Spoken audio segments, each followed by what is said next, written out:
Moving on to the next matter on the agenda, we have a Mr. William Lowell and Company, and they'd like to make a presentation to us this evening about opening up a grammar school. Thank you, Your Lordship. Here in my hand I have a petition signed by myself and the residents of Drummondville, many of which are here with me this evening. Thank you, sir. You're welcome. Please continue, Mr. Lowell. Thank you, Your Lordship. As our community continues to grow, we need to find a grammar school for our growing children. We would like to propose a site on which to erect this facility. Sir, how do you propose to purchase the required land? As one of the many representatives of Drummondville here tonight, we suggest that the appropriate money be taken from the Clergy Reserve Fund to purchase a site for the grammar school. Please allow us time to make a decision. I think it's a very good idea.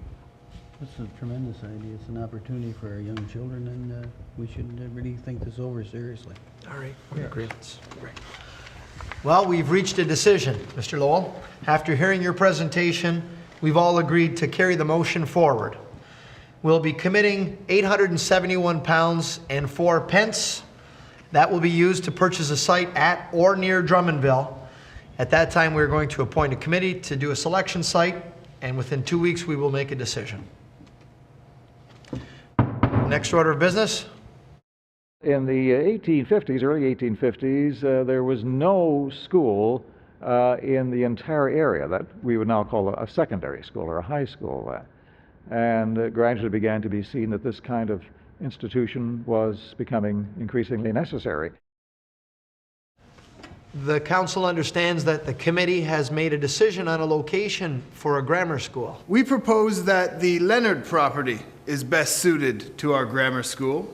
Why does your committee see this location being the appropriate choice for a school?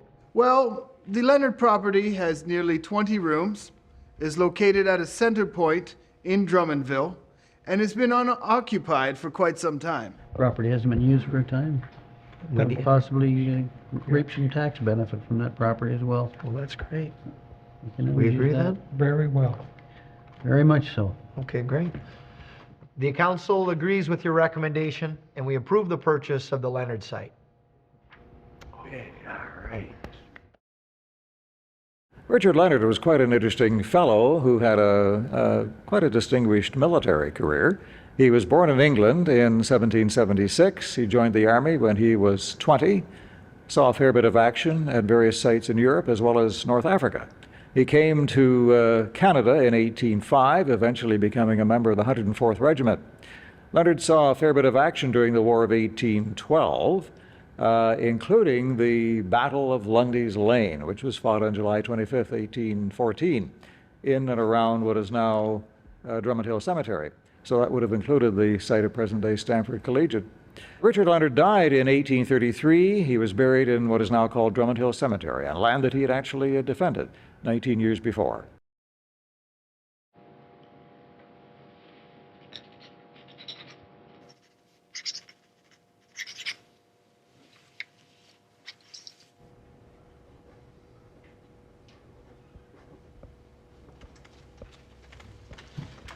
Mr. Lowell, it's a pleasure. Thank you, thank you. Today, from this day forth, we will have the Drummondville County Grammar School. We appreciate that. Thank you so much. The Drummondville Grammar School opened in 1857. At the beginning, there was probably only one staff member. Mr. Watts was the first principal, and he could well have been the only teacher there as well for the first few years. Well, in 1870, there was a regulation passed by the provincial government that what had been called grammar schools were now to be called high schools. And therefore, the Board of Trustees acted accordingly. There were several name changes, it seemed, though, before the name Stamford High was officially adopted in 1907.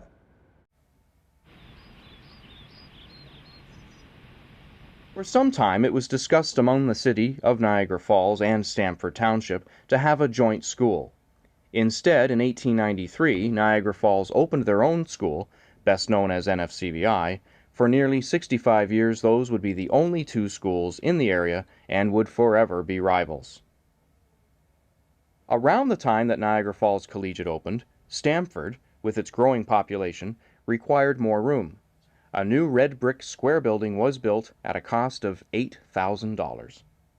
When they built a new building in 1893, the original building, the former Leonard residence, was turned into several apartments, one of which was for the principal or headmaster, and the other was for the caretaker.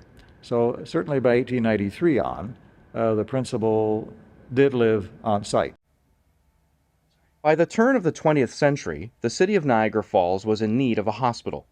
Stamford at the time was struggling financially. The school's attendance was rather poor, and it was considered for closing. In November of 1904, a meeting was held between Township Council and the school board to discuss the school's fate.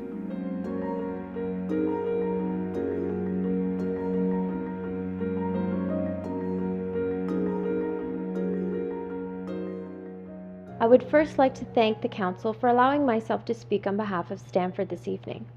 I have been principal at Stamford High School for the past 2 short months, but I can already see the excellent qualities that the facility possesses.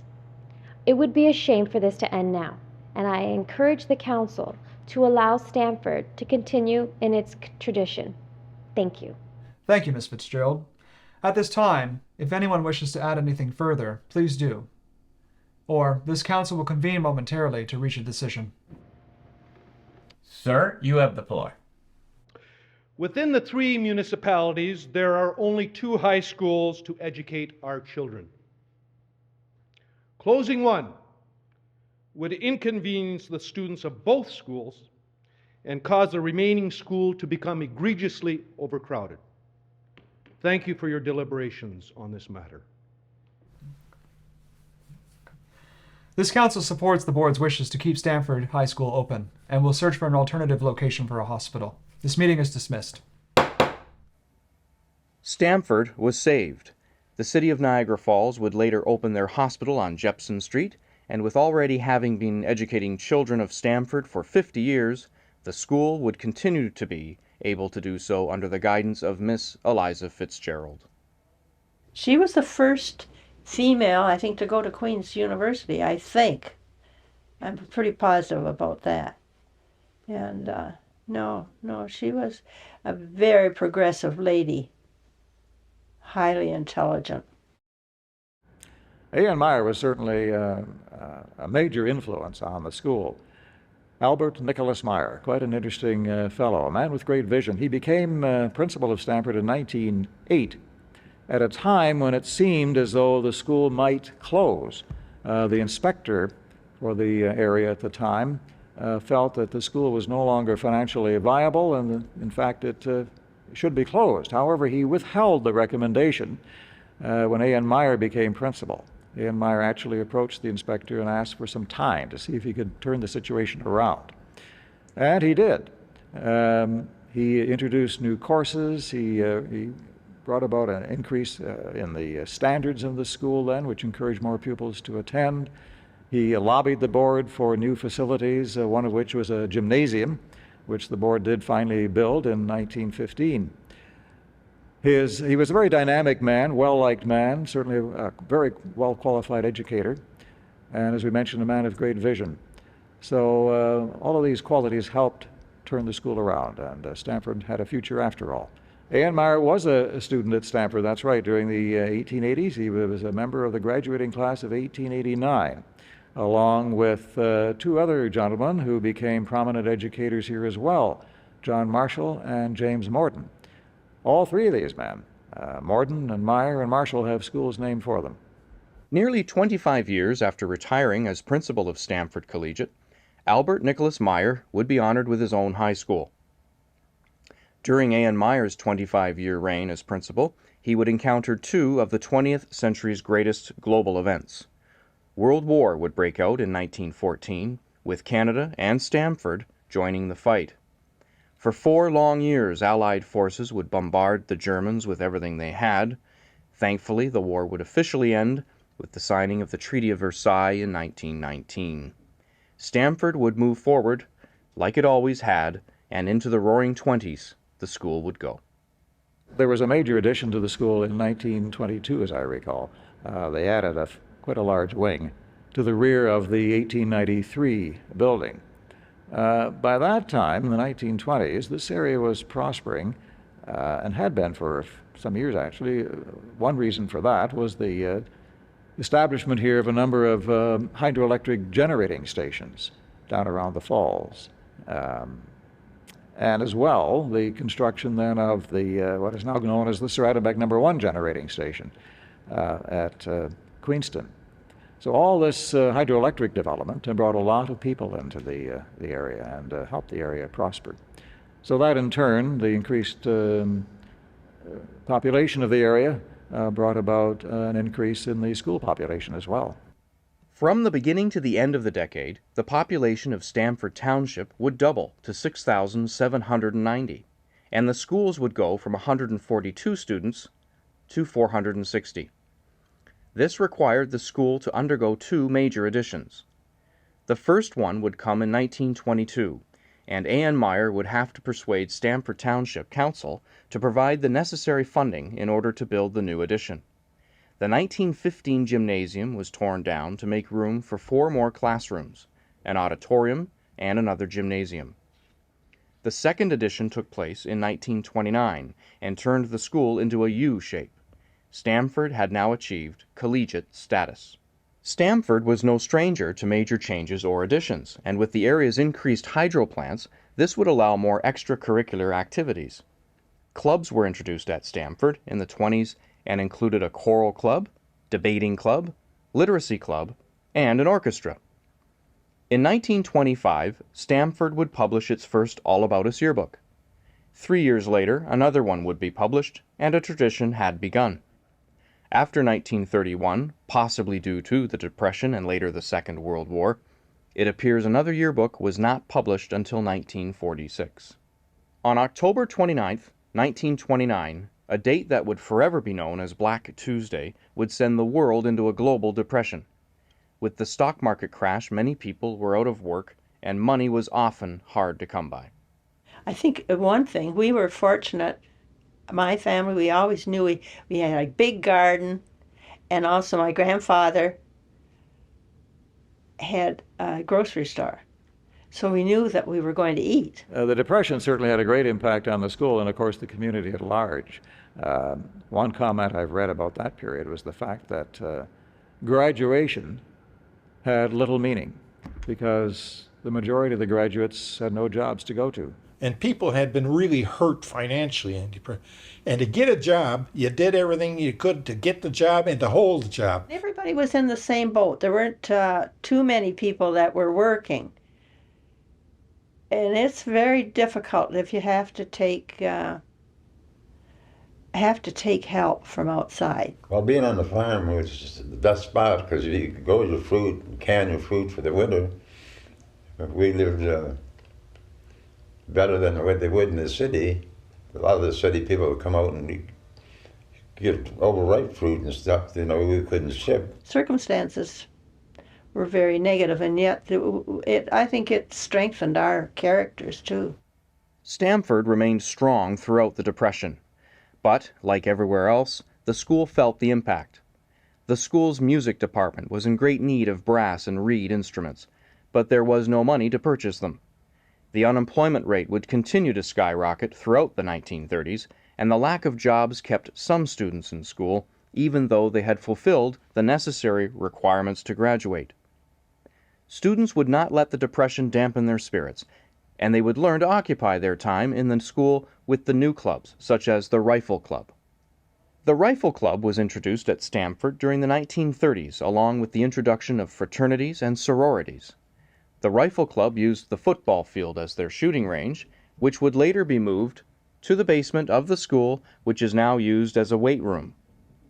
The Rifle Club was instructed by World War I veteran Colonel Charles H. Vandersloot, who also coached junior and senior basketball.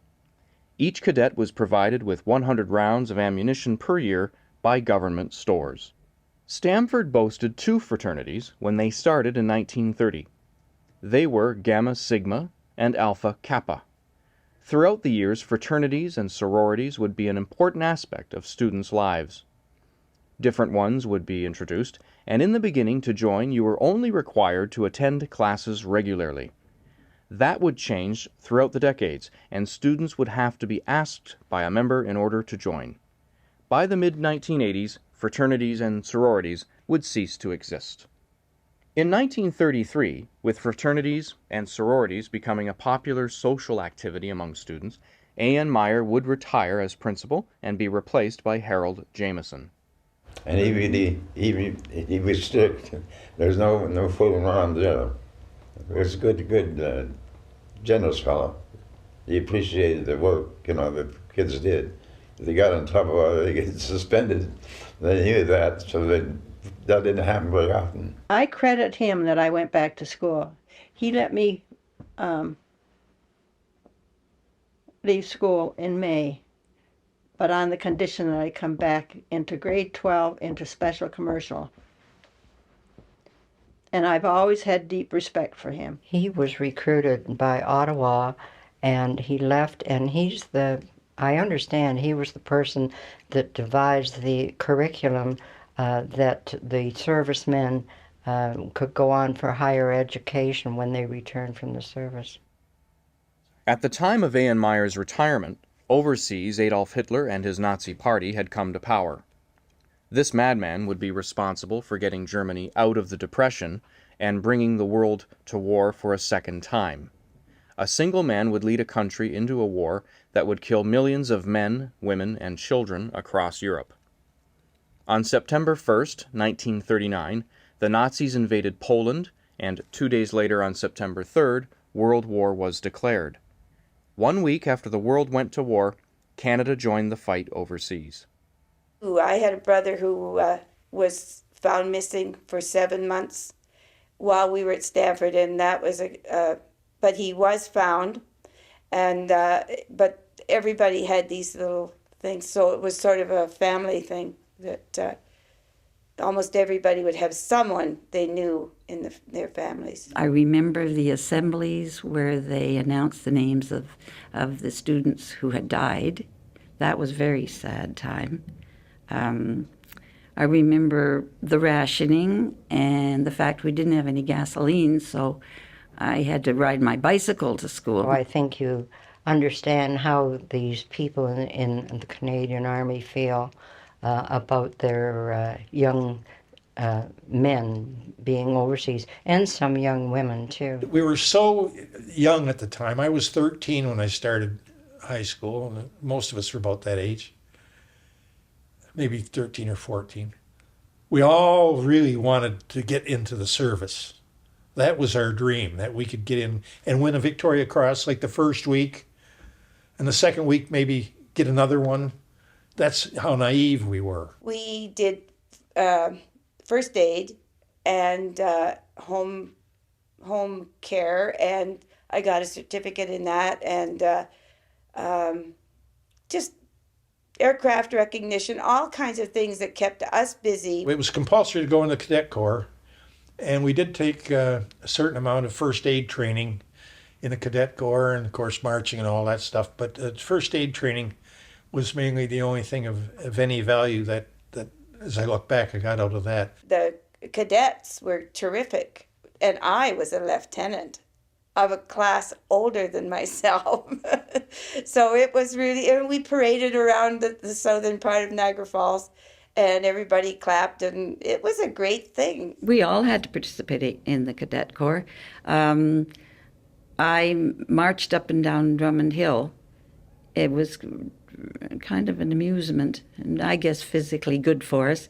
Some people were photographers, some people stopped traffic. But I guess it was kind of neat. You got a uniform and you marched up and down. I was never, I don't think I got beyond private. Jock's two brothers were finally in their grade 13, they were commanders of the Cadet Corps, and I think Jock was too. So he took it quite seriously. You got out of a couple classes and you had your basic uniform, and a rifle with a missing bolt, and you done your parade and your setup, and you marched around the street and back to the school. In 1945, Adolf Hitler committed suicide, and the Nazi Party crumbled.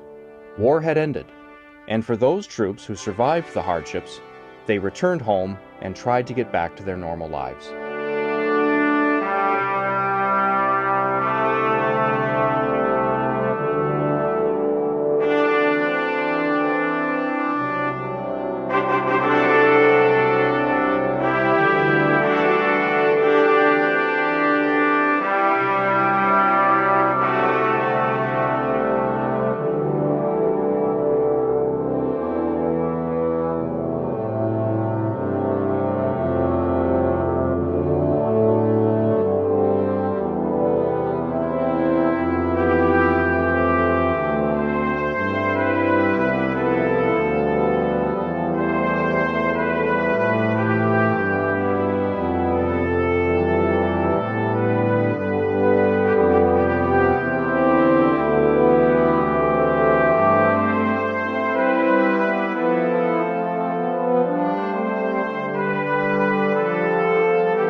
Oh, that was a very wonderful time, a wonderful day that we had when the war ended. But things went back to normal, and we could eat what we wanted. We could have meat, and we could get a ride to school. Oh, everybody was so glad, and all the guys came back to school. That was when I was in grade 13. All the fellas that had left came back and wanted to make up so that they would get their diplomas and go on to university. We had 6 vets came back. The government of Canada at that time said to vets, it was the law, for every month you've been in the service, we'll pay a month post-secondary training, like university. They got a single guy got $90 a month, and you could live on that at university. And then they got so much if they were married, another $45, and then so much 12 or 15 for each child. So some of these guys didn't want to use up that to go on to university and hadn't finished high school. Stamford always had new clubs forming, such as the Drama Club and the Chess Club, which was formed in 1940. The Chess Club is one of the longest-lasting clubs in the school's history. In the beginning, one of the club's members, Judy LaMarche, would go on to be one of the most influential women in Canadian political history. Oh, yeah, I lived at school. I was in everything from the dramatic club, the flower arranging contest, art club, camera club, archery, ping pong. I didn't get home from high school until late. I wasn't as good academically at high school because I discovered other things, but I was an athlete, oddly enough, in public and high school, and even played basketball and tennis to college and the Army. But I like to learn. I'm a bookaholic now. I read all the time. I can't sit still for half an hour without a book. Yeah, I sure did like school. She believed that all politics was local. I mean, that's where your home base is, and she's absolutely right. You can run off to Ottawa and all over the countryside doing everything you want, but you better make sure you got the home bases touched. When she was in Pearson's cabinet, she's the one that had to persevere, and she's the one that brought in the Canada Pension Act, and the insurance companies fought vigorously against this because they didn't want it. She got a lot of respect from the Falls. I can remember going to a coffee party for her one day, and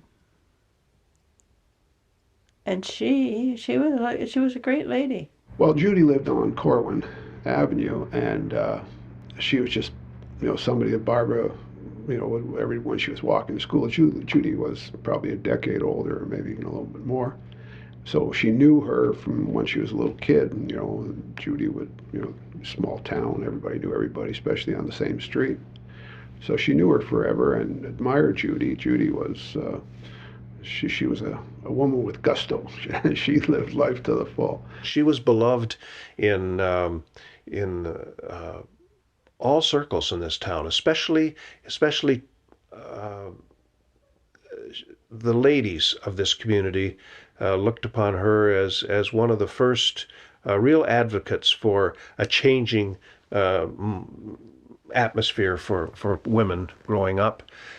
She was a very good lawyer when she practiced law, and extremely popular with church groups and social groups. And she spanned her affection. The affection for her crossed all, I think, all political boundaries and social boundaries and religious boundaries. She was a heroine here in this town.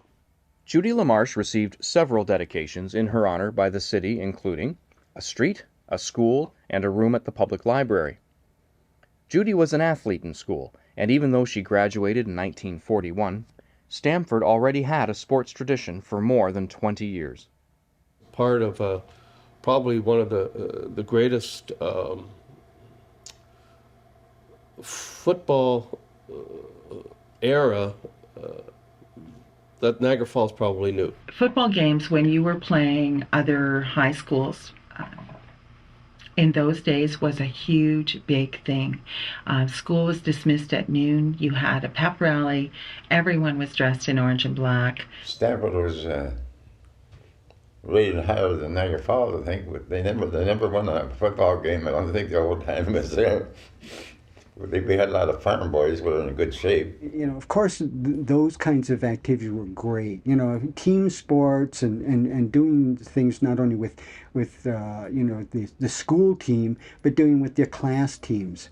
Hilarious. You know, it was great because, you know, you have the people who are more athletically inclined, and you have the real klutzes, and that's great. That's what it's all about. Sports did not become a dominant force at Stamford until the late 1920s. They were present prior to the 1920s, but not as prominent until later in the decade. For the boys, basketball, hockey, and rugby, later football, were offered. But for the girls, there was only basketball offered at the senior level. Intramural sports like tennis and track and field were offered to everyone. The senior boys rugby team won the Gamma Sigma Cup in 1930 and 1931 and would help secure Stamford's place in the beginning of an outstanding sports tradition. We all got into sports early. And in 1934 and 35, we won the junior volleyball championship. Yeah, that was in the wintertime. And being on the farm, and sports like football started in August, you know, not too many of the farm boys could go till later on. The basketball games between CI and Stamford and the whole gym just reverberated with the school spirit. The best activity in school was school spirit. Oh, always. Every school, that was major. Everybody hooted and rooted, and, you know, it was great. There was a real definite school spirit all the time I went there. And even after I got out and went back, I'd go back the odd time to maybe for a year or two after I'd be home for Thanksgiving, and I'd go down to the Thanksgiving football game or something. They were gung-ho. Every year, beginning in 1928, the Stamford Hornets would do battle on the gridiron against the NFCVI Red Raiders in the Thanksgiving Day Gamma Sigma football game. We always went to the football games on Thanksgiving Day, looked forward to them, and enjoyed the cheering and the cheerleaders and screaming ourselves to death. The tomato fights afterwards, which my dad brought the tomatoes for us to throw at people in FCVI in Stamford and at cars as they went by. The stands at Oaks Park were not huge. They were, I don't know what, they'd be 20 feet high, maybe 25 feet. There'd be maybe 10 rows of bleachers. But if you were behind them, you could, and had a basket of tomatoes, you could wing them over top and maybe way up in the air and get some of the people, or, you know, you could hit the field, actually, if you had a good arm. They were fantastic. It was, like I've said before, and the guys played their hearts out in the field, you know, and really gave it to each other. But when the game was over, you know, there was generally an NF Stamford or Stamford NF dance that night, and I mean, all the guys was there.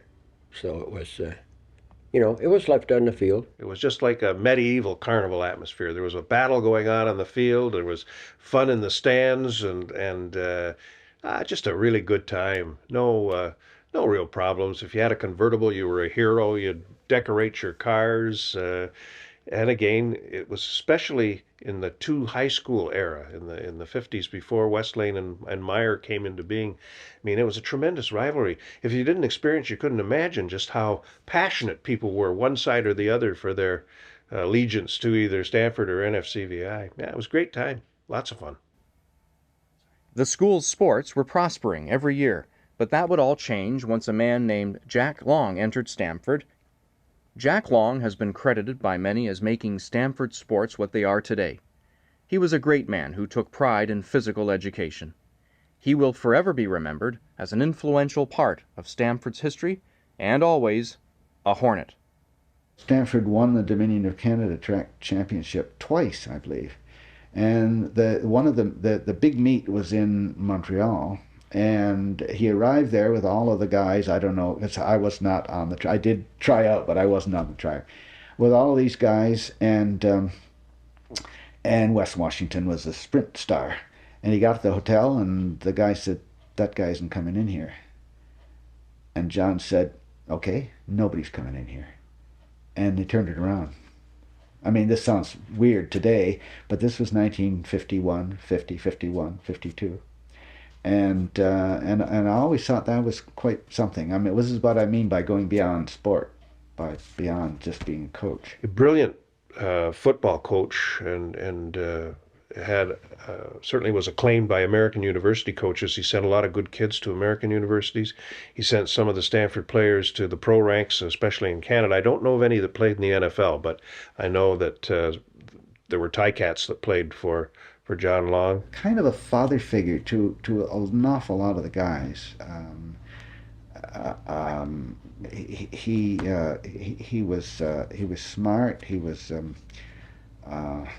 you know, I suppose still everybody has a playbook for football. You had to learn all your plays and all that sort of thing. Special experience to know John Long. He was very serious about physical education at the high school level. It wasn't a casual thing. Yeah, it was fun and it was good for you physically, but it was good for you mentally too, he believed, and he was quite a strong advocate of participating in sports during that age group, men and women. He ran a good department. Teams saw great success under Long, but the torch would be passed after 17 years to another legendary Stamford coach who would take Stamford sports to a whole different level. So he was at Western, and he met my dad there, and they had a chance to talk, and Mr. Long really expressed a desire to have my dad come work for him down here, and that's, we'll say, the rest is history. Doug Aitchison started in 1958, and throughout his impressive 11 years at Stamford, he would go on to create his own sports dynasty. Aitchison even introduced wrestling in 1963 as a new sport at the school, and that would go on to become a great success for the school even to this day.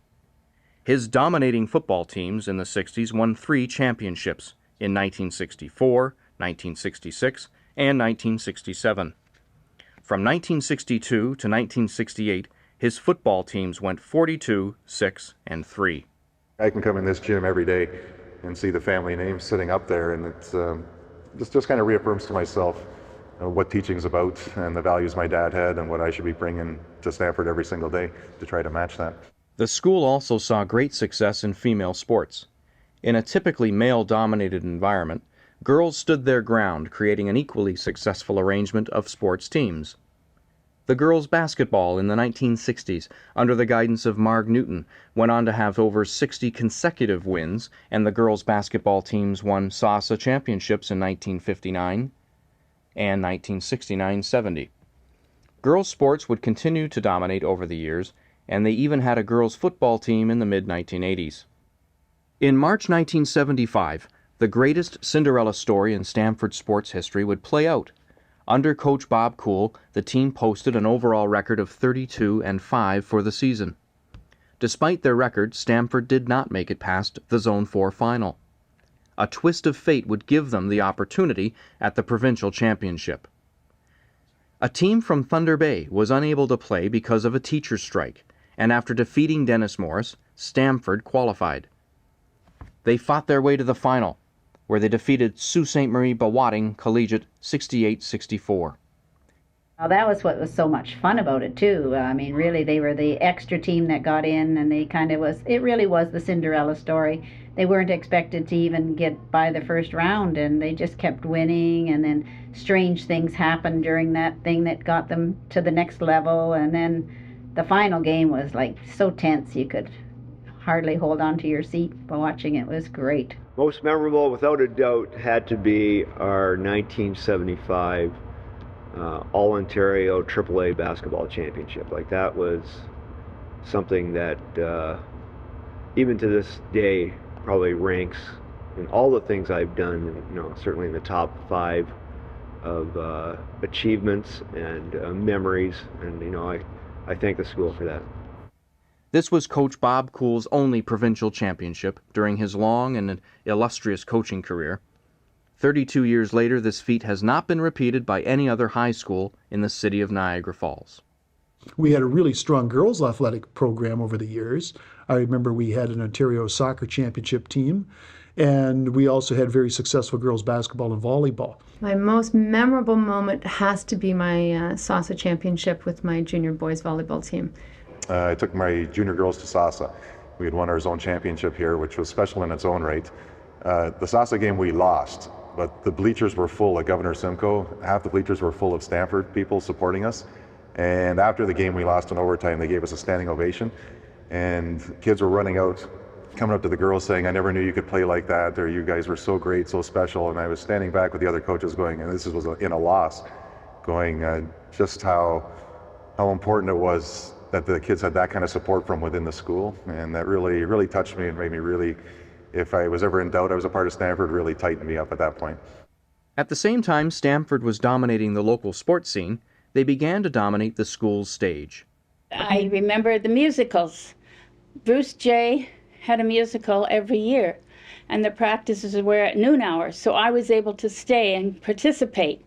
You see, I was living in Queenston, and all the people from Queenston, St. David's, Niagara-on-the-Lake, and Virgil were bused to Stamford Collegiate. And also the Chippewa students were bused to Stamford Collegiate. So to stay for extracurricular activities, it was almost impossible unless you had a ride home. But in the musical, I was in it each year and enjoyed it with Mr. J.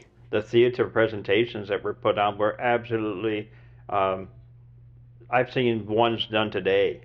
But the extent that we went back in those days, because you didn't have the microphones, you didn't have all the special sound equipment, you didn't have all the cameras. So you had to be excellent on speech, excellent on enunciation, excellent on projecting your voice, because you couldn't use a microphone to do it for you. I look back at the performance of HMS Pinafore that we had so much fun putting on, and it was well directed by Mr. J and his associates. The music was good. I think that's one of the real highlights of my time at Stamford. The success of the plays went hand in hand with the music. Music is another strong tradition that Stamford has continued. The school that began in the house of Major Richard Leonard had come a long way in its first 100 years. The strong tradition had been carved in stone, and in June 1957, past students returned to celebrate their school's centennial. To get together with the teachers that I had was wonderful, because so many of them, want to know what you did with your life, and realized that I was such a shy introvert, and to find out that I was now in broadcasting really sort of amazed them. A.N. Myers Secondary School, honored for the former Stamford principal, opened in September 1957. All the Stamford Center kids that used to come up to Stamford would then go to Meyer, of course, from as far away as the Hathway, nearly to Queenston.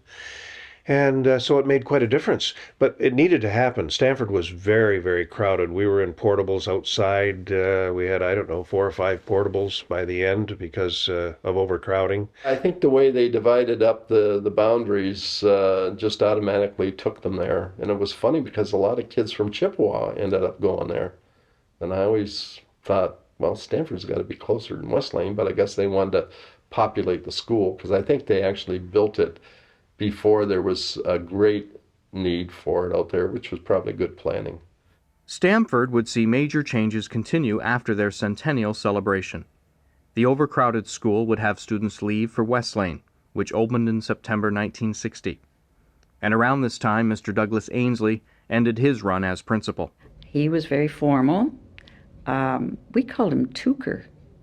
And nobody knows, no one that I know where that name came from.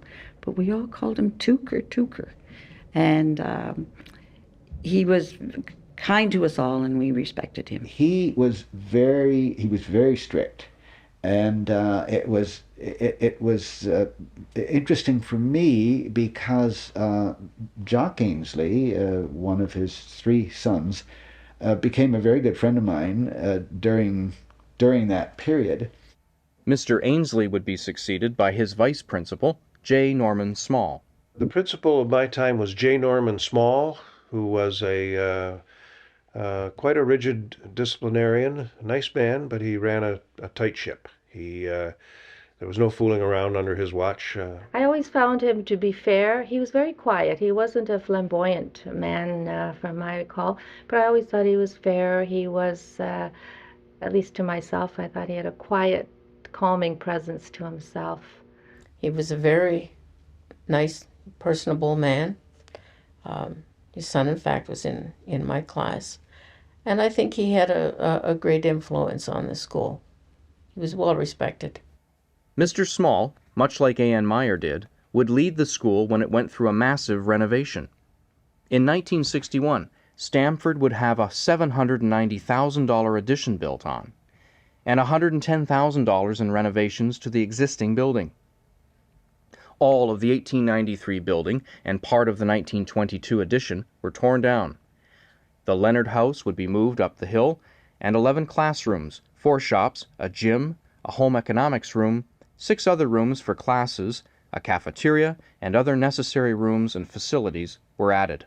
The shift system was when Stamford was being rebuilt, and we were shipped out to West Lane High School. So West Lane High School had to share their facility with us. Well, when we had the shift system, we were out there, they tore down part of Stamford, which to this day is sad because that was the oldest part of that building at the time, and it was really neat. It had the skylights and the creaky floors, and it had a lot of nostalgia.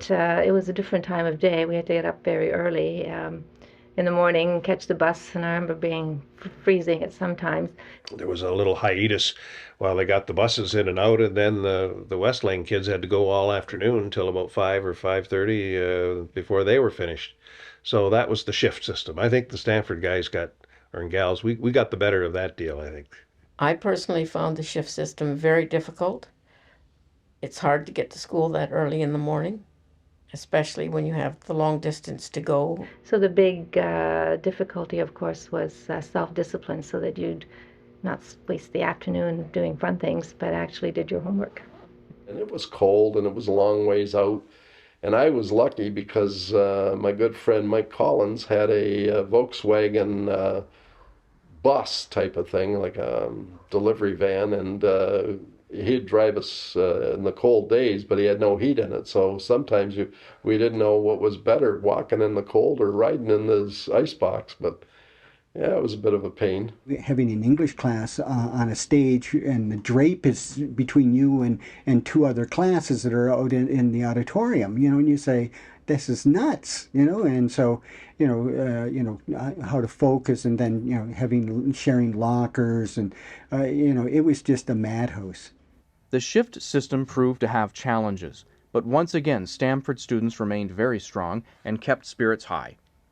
The renovation would take a year and a half to complete, and after Christmas, in the new year, students would be able to see their new school for the first time. In 1963, the new addition officially opened. The school was now suited for modern education and training. The new shop wing, commercial rooms, and other special areas were now available to the students. The Leonard home was used as the board office until it was eventually torn down in 1965. The Stamford we all see today was now an up-to-date facility that would hold more students and open all new doors for learning. Well, the first few weeks, I think there's that aura of new and finding your way around where the new classes is quite different. But really, I don't remember it being a particularly changed atmosphere at Stamford. It was new. There was that whole brand new spanking addition with the halls and the windows. I seem to remember a lot more light. But I had grown up and started with the old halls, that sort of musty staircases, the old wood everywhere that was shined by the janitors, and especially the gym, I remember. That had the little balcony and the wooden floors. To me, that was special and remains special. That's part of the old school.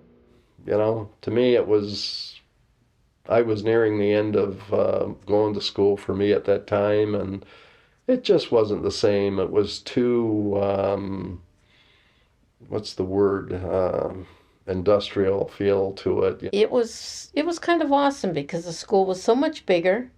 Of course, newly painted, brighter. They had the nice new tech wing. I think that the juxtaposition of the two, modern and historical is really good, and it also captures that historical thing for Stamford, and architecturally that's of course a way nicer wing than the new wing. I mean the thing is that the new wing was clean and lighting and things like that. This, whereas the old wing had those wooden floors that weren't quite straight and the creaky stairs and things. Great, they were great. The 60s brought about change not only to the building, but the entire world shifted culturally. Music, fashion, and life changed all across the globe. In the same year that Woodstock, as a music festival was taking place, NASA landed a man on the moon in less than a decade. So between the ages for me of 10 and 19, the entire universe changed. Hair. I guess the difference between the 50s and the 60s was, in the 50s the hair was worn up top for guys. In the 60s, by the end, the hair was worn down. The 60s rather abruptly changed everything. And it was an incredibly fast-paced decade. And so for me as a student at Stamford between 64 and 69, the school was part and part of a very different culture. The real backdrop to when I was in high school, along with, Hendrix and Joplin and the Doors and all this stuff, was the Vietnam War was like, 2 miles away, you could have got drafted. And there were even, like, one of the kids that went to Stanford who lived across the street from me, he got drafted because his dad was an American, So it was, that's, to me, that, the cultural backdrop of the 60s, like, the 60s did really happen. It wasn't a movie, There was a Vietnam War and there was all this counterculture stuff happening, and it happened at Stanford too, right? By the time we hit the 70s, it was sort of the quasi-hippie culture. I mean, the dress I mentioned, sort of a hippier style dress, longer hair, Led Zeppelin. Rush was huge. So we were all into Rush. Rush and AC/DC and Led Zeppelin, and then when you got into the pop side of it, it was the Bay City Rollers, and Kiss was huge at the time. So music was very eclectic. The 1970s gave birth to disco, funk, hot pants, Kiss, and Paul Henderson scoring the goal for Canada. The culture was still changing, and for the first time in more than a decade, a yearbook wasn't published in 1972. Like every decade, a new event would start at the school. It had only been 20 years since the 1950s started, but it was quickly becoming a thing of the past. The students of the 70s would celebrate this time with Greaser Day. That was, the day to dress up like the 1950s, right? Poodle skirts and saddle shoes and guys with their hair greased back and the cigarettes rolled up in their t-shirt, you know. It was fun. And I guess it must have been a bit scary for our parents because, I mean, they went to high school in the 50s and already it's being treated like some sort of historical period, right? Well, because I never thought of it. It would be like, well, what, now do they have 70s Day? I mean, or 80s Day even? I mean, how scary would that be? Well, I think I was living in the times of Greaser Day when there was a lot of greaser guys when I was in high school. In Greaser Day, we would all just dress up like West Side Story guys. Yeah, that was, I guess, a way to pay homage to the 50s and 60s. But we had a hoot, you know, straight leg pants and as much Vaseline as we could get into our hair. Just like our kids were watching the 70s show, we were watching Happy Days and Laverne and Shirley. So Greaser Day was everybody dressing up like Richie and Laverne and wearing their pants rolled up and their white socks, and if the girls could find skirts from their mom's closets, they wore them. And yeah, there were a few Greaser Days. Greaser Day would continue throughout the decade, and a new program would rise into the spotlight. At the time, it was really an athletics-oriented school in terms of all the after-school activities. And we had one inspirational teacher, Mr. McKenzie, who actually taught biology, who suggested the idea to some of the students of starting a theater arts program. And so on a voluntary basis, almost like a club, we started doing theater productions after school and staying. I remember staying till midnight some nights, and even to the extent that my grades suffered a little bit. But there was a small, dedicated group of people who made do with very little equipment. We didn't have much. We pulled together some lighting equipment. We used slide projectors as lights and things like that. I acted as much as I could. I did a lot of the music. I'm trying to think of some of the plays we put on, but we did musicals. We did single act plays.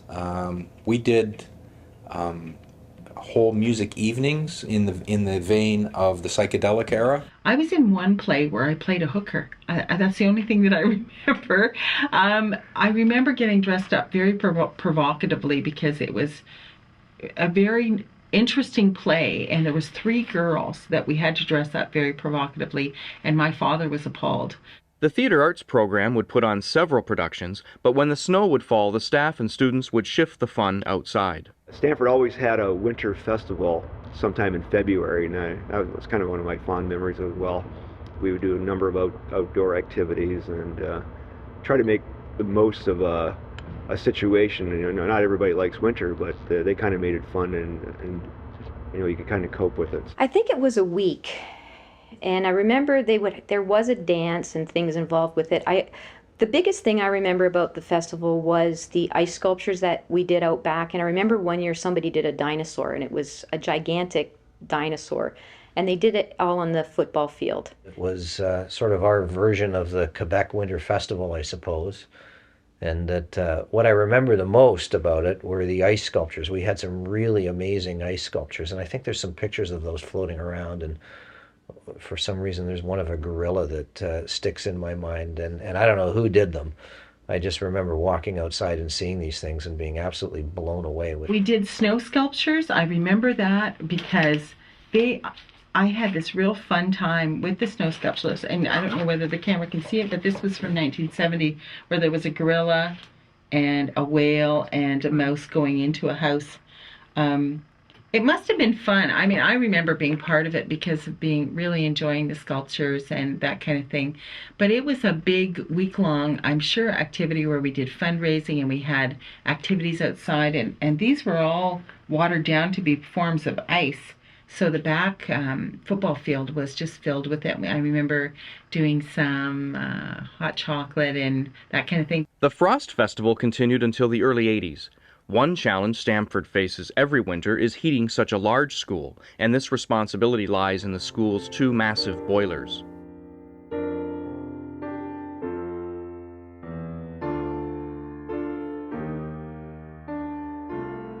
This here is original. There used to be a huge stack outside that they just tore down a couple years ago. And this is how they threw the coal in. I believe it was old steam boilers at the time. This is the second. There used to be boilers before these ones. And when they came a couple years ago, they decided stack had to come down, but this is still the original from the beginning of school. Very ancient, very old. Every fire eventually goes out, and after nearly 10 years as principal, Mr. Small called it a career and was replaced by his vice principal, Hubert Dixon. Dixon's reign was short, only lasting 4 years when he was replaced by Frank Lewis in 1971. Mr. Lewis would stay on as principal until he retired and was replaced by Howie Triano in 1977. I had been in a vocational school, and coming to an academic school, it was different students, different staff. It was different issues, just different programs. That was a different situation. It always amazed me about him that in between classes he would be out in the hallways talking to students, and he seemed to know every single student by name. It was just fascinating. He had a really good rapport with students, with teachers, and I don't think anyone you talk to, no one will be able to dispute that he brought a really special dynamic to the school. Mr. Triano would have a lot of new names to learn when the school celebrated its 125th anniversary in June 1982. Students traveled from all over the world to celebrate and show their Hornet pride. Every decade at Stamford brought significant changes in the world and the school. The 1980s were no exception, as the semester system was introduced to high schools in 1985. The semester system at Stamford was introduced the year that I was in grade 10, so in 1985. It was a fairly big adjustment going from 8 classes and dragging all of your books and materials around to going to 4 or 3 classes, depending on your spares. It was hard to get used to sitting in class for the long period of time and to have to concentrate for that long, but I think the trade-off was we actually seemed to get into the substance of the material a little bit more concentrated learning. I thought the semester system was better, less travel time, more opportunity to, I think you get more done in the semester system.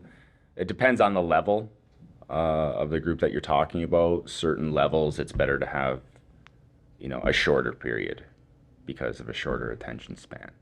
Not only would the scheduling format change, but where courses were offered would change with the introduction of specialization. Specialization, I think, was an attempt. It wasn't just here in this area, it was throughout the province. Money was starting to get tight, and I think what some of the powers that be thought, if a school zeroed in on a certain area where there seemed to be a need in the employment area for people, that we then would be satisfying the need of the young people, as well as giving them a future in some kind of a career when they left high school. Maybe some of the areas that we thought were going to be easily accessible for employment weren't as easy as some of the others that we maybe ignored. But in terms of what we were trying to do here in the arts, we did find there was an unbelievable market out there for young people who at least had a knowledge and some simple training. Stamford became the school that was focused on the arts, as I believe it still is today. In my last 2 years, we had a lot of students leave and go to other schools, primarily Meyer, but we also had a great influx of students come from other schools.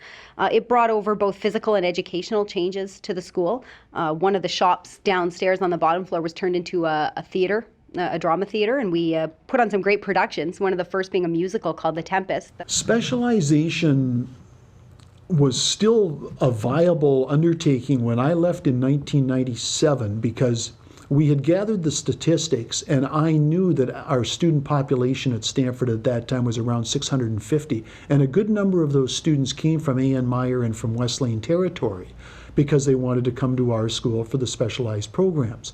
Likewise, I knew that many students who were at West Lane and Meyer were there for their specialized programs. So the idea of the whole city of Niagara Falls being a campus was working quite well. What happened was they tried to make all the schools in the school board satellites. So Meyer would be responsible for academic, mathematics, and something else. We were designated as a school of the arts, drama, music, photography, things like that. They took all our tech classes away, like our auto and electricity, and then moved that to West Lane and NSCVI. So what if you wanted to go into a trades line of future, you would have to go to NF or West Lane, depending on whether it was like a general or advanced. Stamford has always been a school to embrace change, differences, and technology. In 1983, Stamford would get their own planetarium. At one of the meetings of the department heads of science, our consultant, Jim Withrow, at the time mentioned that Niagara College was getting rid of a planetarium. And because the planetarium was no longer used for their navigational astronomy course, they were just going to dump it. And so I approached them, and they told me I could have it. And so I collected a couple of teachers and a few of my students, and they took it down piece by piece. They brought it to Stamford, and we got permission from Mr. Triano, who happened to be in Mexico at the time, over the phone to keep it. And when he came back, he gave us room 27 to put it together. There were 25 planetariums, including the big one in McLaughlin Planetarium in Toronto, most of them at universities. Stamford was the only high school in Canada that had one. In fact, I think in North America there were only 4 or 5 high schools that had it, had this instrument. It was built in the States. I think the projector was built in Switzerland, but it was an expensive piece of equipment. At that time, would cost over $50,000, but we got it for $1, which we never paid. Sadly, with the introduction of specialization and the lack of funding, the planetarium closed and moved to A.N. Meyer along with Mr. Mermack. The 80s continued to be filled with changes, including the introduction of a special needs program that brought students over to Stamford after the closure of Bedford Park in 1989. To me, that was one of the best things we ever did. And when we moved them, physically they were at the far end of the building, way down at the bottom of the hill. And very few of the other students ever saw them. And I felt if a person who has special needs moves next door to me, I'm not going to learn to understand them if I never saw them when I was young. So we brought them right up to the middle of the school. And, you know, it was a challenge for all of us. The greatest compliment to the students of this school over the years was how they treated them. They were absolutely wonderful to all the students. First year, we were going to let them be part of commencement. If you can even understand someone questioning, well, why are you going, they're not going to get a diploma? Well, anybody would know that this was not going to be a reward for a diploma, but you're going to give them an award for the fact that they completed the term, that they should have been here. And one of the young gentlemen got up, we were down in the auditorium, and he was afraid to cross the stage. One of the graduates came up in their gown and led him across the stage. And the rest of the graduates, I mean, they just applauded. It just made my old heart jump because we had achieved something. It makes a real world feel. It makes the general population appreciative of what they have, and also it gives them an opportunity to work with special ed and special needs kids, and to everyone's benefit. The 1980s would end with lots of changes, memories, worldwide disasters, and bring us a decade closer to the 21st century.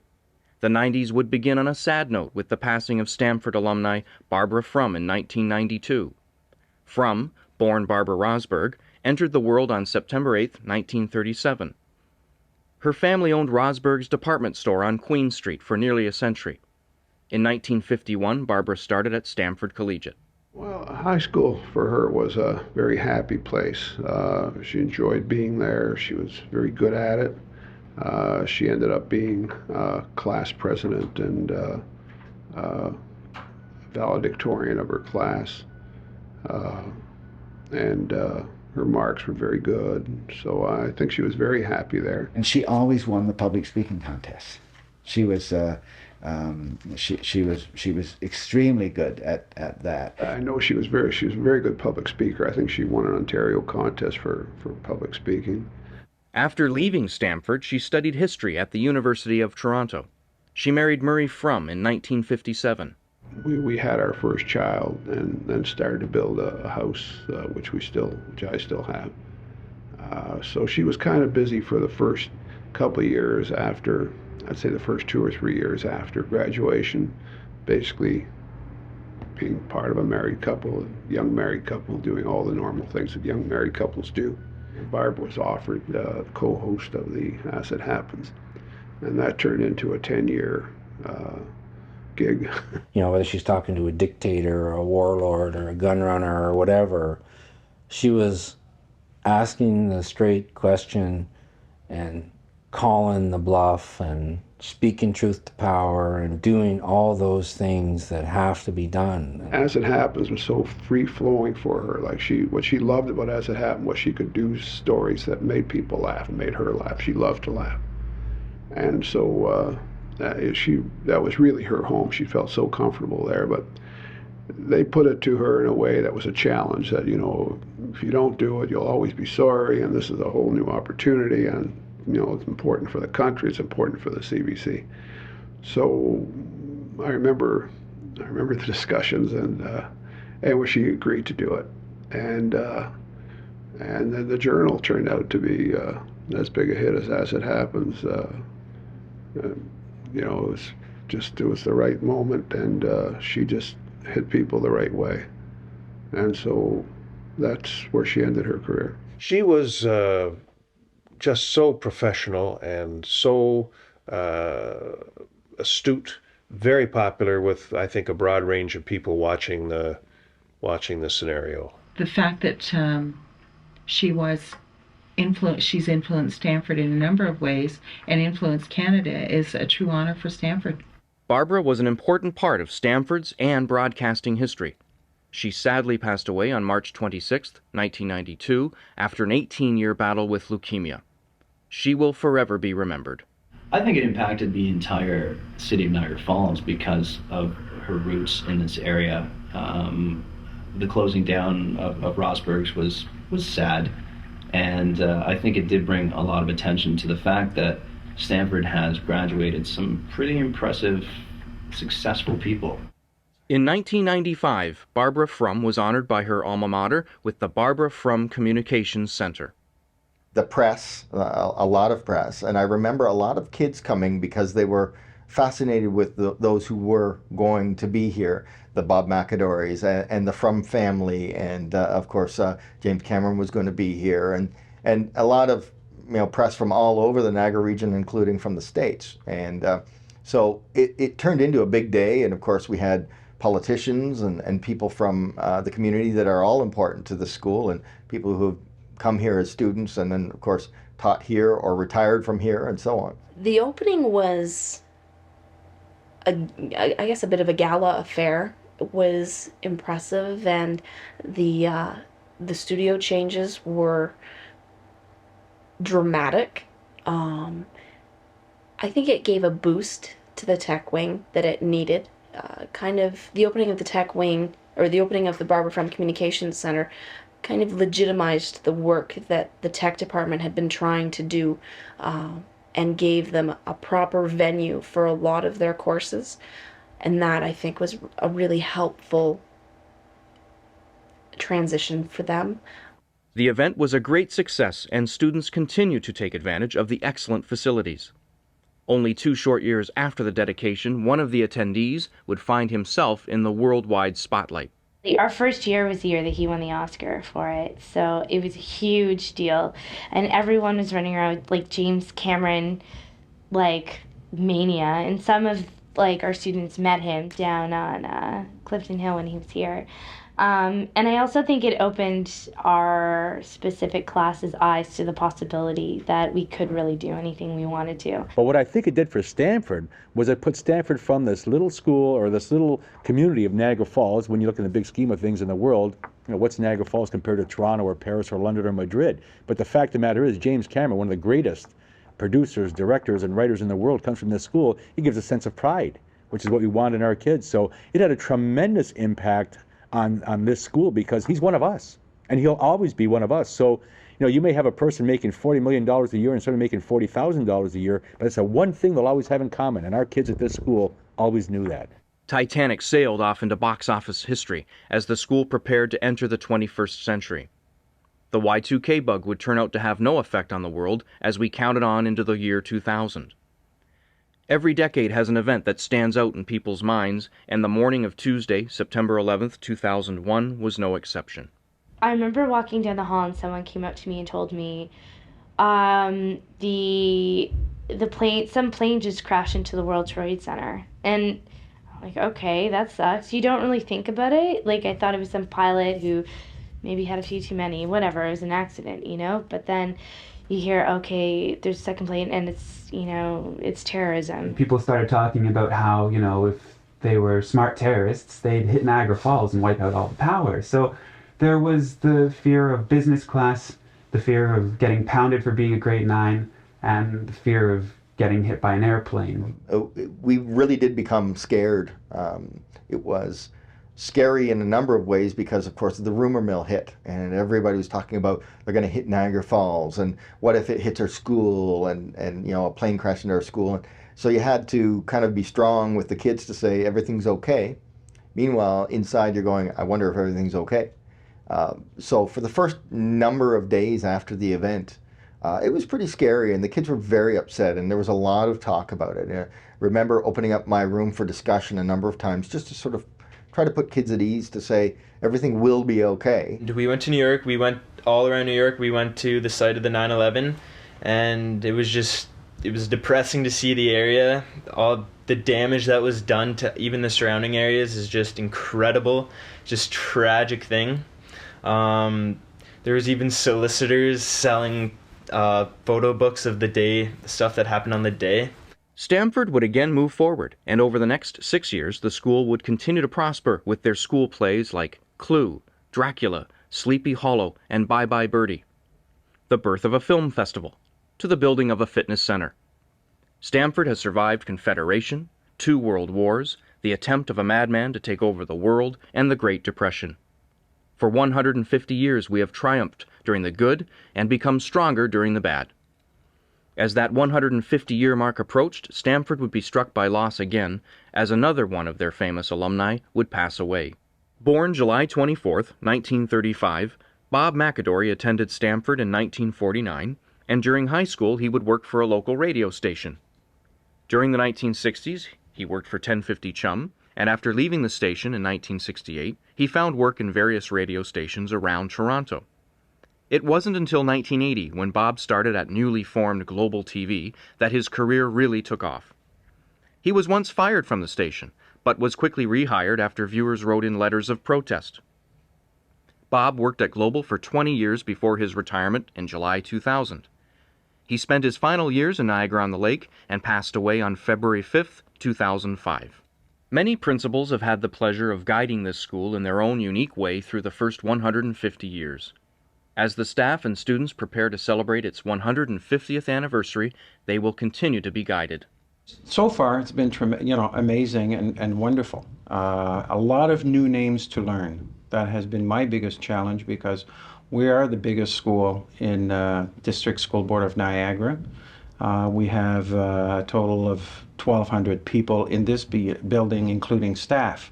So getting to know everyone is the bigger challenge. Stamford people are just great people. I think John Long hit it right on the head when he said Stamford people are special people. They are. It was the best experience of my life.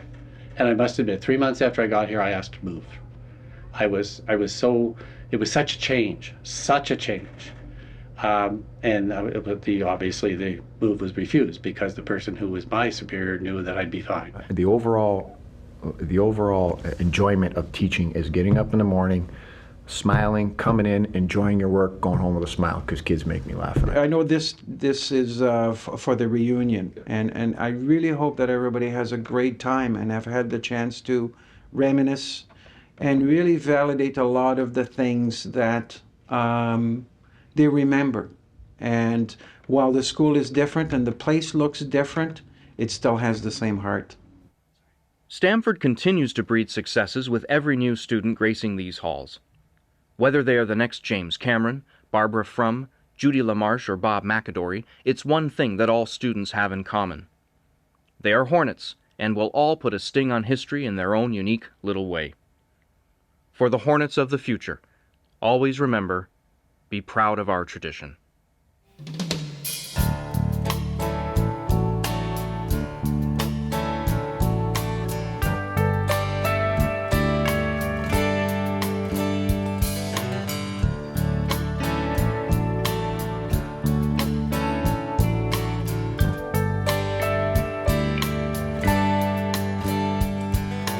Time to get back to those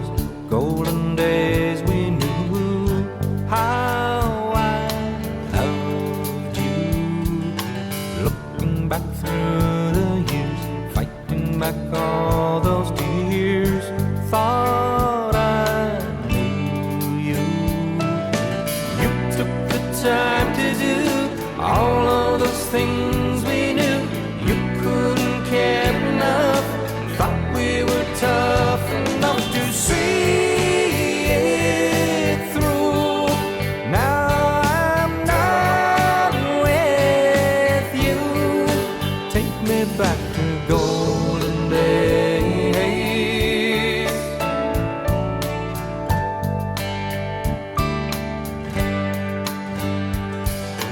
Looking on brighter clouds, crying our thoughts out loud.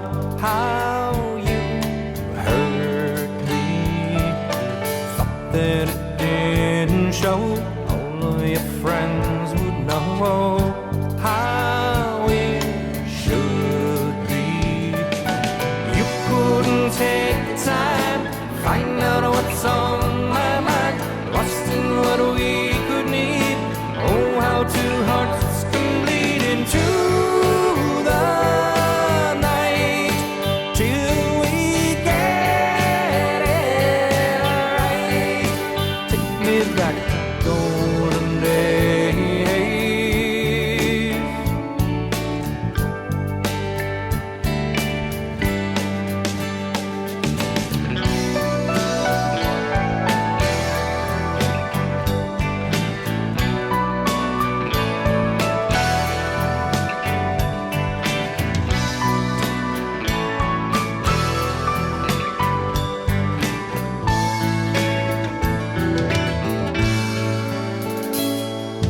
Now that the sun's asleep, into the night we creep.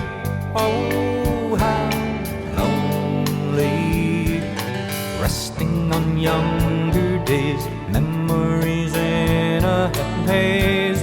If we don't leave, right to be open more instead of closing doors, insisting on certain ways, wasting those golden